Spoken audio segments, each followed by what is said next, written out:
વડોદરાથી માત્ર 27 કિલોમીટરના અંતરે આવેલ આ મહીસાગર નદી, જેની પાછળનું રહસ્ય ખૂબ મોટું છે.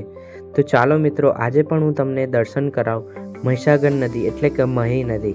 તો હું પણ આજે વડોદરાથી વાસદ તરફ જવા નીકળી ગયો હતો અને ત્યાં પહોંચીને જ આપણે ફાજલપુર ગામ તરફ વળી જવાનું હોય છે અને જતાની સાથે જ આ એક વ્યૂ પોઈન્ટ ખૂબ સરસ મજાનો દેખાયો હતો.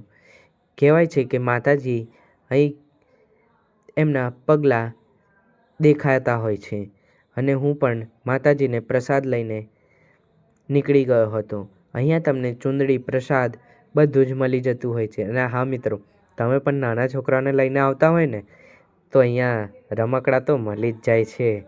ચલો એ બધી વાત તો જવા દો, તો આપણે હવે જઈએ છીએ મહીસાગર નદી તરફ. અને અહીંયા હા મિત્રો, જો તમે રવિવારે આવતા હોય ને તો વહેલી સવારે આવી જજો, કેમ કે અહીંયા પછી તમારે જેટલા લેટ થશો ને એટલું તમારે મોડું, એટલે કે તમને ફોટા પાડવા અથવા તો કુદરતનું એક વહેલી સવારનો જે નજારો હોય છે ને તે જોવા નહીં મળે. મેં તો મિસ કરી દીધું હતું, પણ તમે મિસ ના કરશો. તો આ મિત્રો, આ ધજાને જોઈને તમે દેખાતું હશે કે પવનની ગતિ કેટલી સરસ છે. તો હું પણ અત્યારે નીકળી ગયો છું આ એક વ્યૂ પોઈન્ટ તરફ. અહીંયાથી ફોટા ક્લિક કરવા ખૂબ સરસ મજા આવે છે. અને હા, માતાજીના દર્શન તો કરવા જ પડે ને, તે પણ આપણે દર્શન કરી લીધા છે. અહીંયા તમને ઘરેથી કંઈ નહીં લાવો ને તો પણ ચાલશે, પણ અહીંયાથી તમે માતાજીને પ્રસાદ તો જરૂરથી કરજો, કેમ કે કહેવાય છે અહીંયા તમારે બધી મનોકામના પૂરી થતી હોય છે. અને હા, એટલું જ નહીં, 20 રૂપિયામાં તમને બોટની સવારી એટલે કે નાવડીની સવારી પણ કરવા મળે છે. અને એટલું જ નહીં, તમને લાઈવ જેકેટ પણ પહેરવામાં આવે છે અને તમને ખૂબ સરસ મજાનો એક રાઉન્ડ કરાવવામાં આવશે, જ્યાં તમને એક અલગ અહેસાસ જોવા મળશે. અને હું પણ થોડાક ફોટો ક્લિક કર્યા હતા. તો જુઓ મિત્રો, વ્લોગિંગ કરવું હોય ને તો વિડીયો તો ઉતારવા પડે. ધજા જોઈને તમને ખબર પડતી હશે કે આ કેટલું સરસ મજાનું હવા અહીંયા છે. અત્યારે શિયાળાની ઋતુ છે, પણ એવો અહેસાસ તો થઈ રહ્યો હતો કે અહીંયા એક તાજગી મળે છે. અને કહેવાય છે કે અહીંયાથી જે ટ્રેન પસાર થતી હોય છે ને એ પણ લો સ્પીડે પસાર થતી હોય છે, કેમ કે માતાજી અહીં બ્રિજની રક્ષા કરતા હોય છે.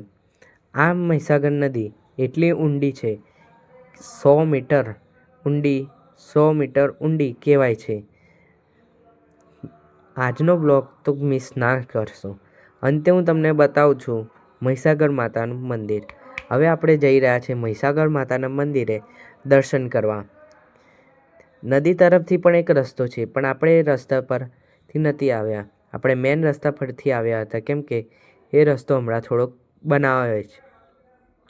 તમે પણ મિત્રો મહીસાગર માતાના મંદિરના દર્શન કરી લો.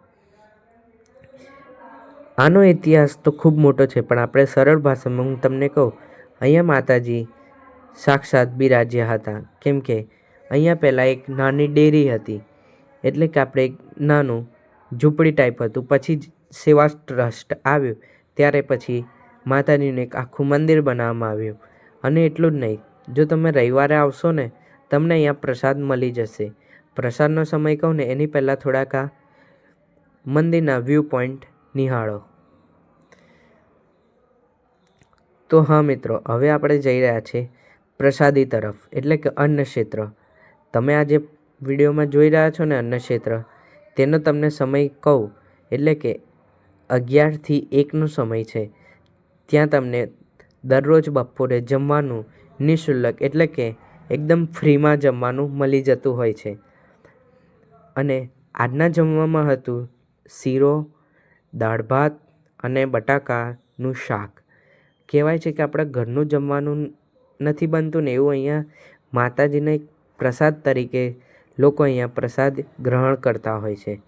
અને અહીંના ખાવાની વાત, જમવાની વાત તો ખૂબ સરસ હતી. ખૂબ મજાનું જમવાનું હતું. અને જો તમે પણ પ્લાન કરતા હોય ને મહીસાગર માતાના મંદિરે દર્શન કરવા આવવાનું, તો ટેન્શન ના લેશો, કેમ કે અહીંયા તમને પાર્કિંગની સુવિધા અને રહેવાની સુવિધા પણ મળી જશે. જો તમને પણ આ વિડીયો ગમ્યો હોય ને તો બધાને